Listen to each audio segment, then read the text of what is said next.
এনসিপিকে ছাড়াই হলো জুলাই জাতীয় সনদ স্বাক্ষর অনুষ্ঠান, যেখানে যোগ দিয়েছেন প্রধান উপদেষ্টা, তার সাথে রয়েছেন বিএনপি, জামায়াত সহ অন্যান্য রাজনৈতিক দল। তবে দেখা যায়নি এনসিপিকে।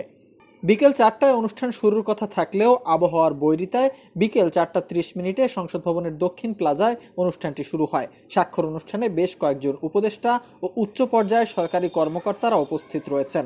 বিএনপি, জামায়াত ইসলামী, গণ অধিকার পরিষদ সহ বিভিন্ন দলের জ্যেষ্ঠ নেতারা অনুষ্ঠানে যোগ দেন। গত বছরের আগস্টে অন্তর্বর্তী সরকারের দায়িত্ব নেয়ার পর রাষ্ট্রের বিভিন্ন ক্ষেত্রে সংস্কারের উদ্যোগ নেওয়া হয়। প্রথম ধাপে গঠন করা হয় 6টি সংস্কার কমিশন।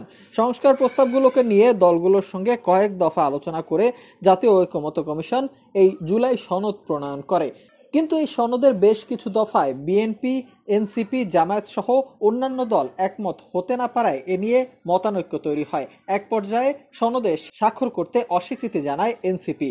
এমনকি বিএনপিও জুলাই সনদের 5ম দফা সংস্কার বা পরিবর্তন করার দাবি তোলে।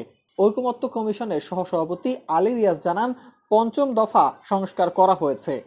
এদিকে অনুষ্ঠানকে ঘিরে সকাল থেকে উত্তেজনাকর পরিস্থিতি তৈরি হয় সংসদ ভবন এলাকায়। জুলাই অভ্যুত্থানে ছাত্র জনতাকে রাষ্ট্রীয় স্বীকৃতি এবং জুলাই আহতদের বীর হিসেবে স্বীকৃতি প্রদান সহ 3 দফা দাবিতে সকাল থেকে অনুষ্ঠান স্থলে অবস্থান নেন জুলাই যোদ্ধারা। জাতীয় ঐকমত্য কমিশনের সভাপতি আলী রিয়াজ জুলাই সনদে তাদের স্বীকৃতি থাকবে জানিয়ে তাদের সরে যাওয়ার আহ্বান জানালেও আন্দোলনকারীরা তাদের অবস্থান চালিয়ে যান। এক পর্যায়ে পুলিশ ও সেনাবাহিনীর যৌথ অভিযানে তাদেরকে স্থান থেকে হটিয়ে দেওয়া হয়।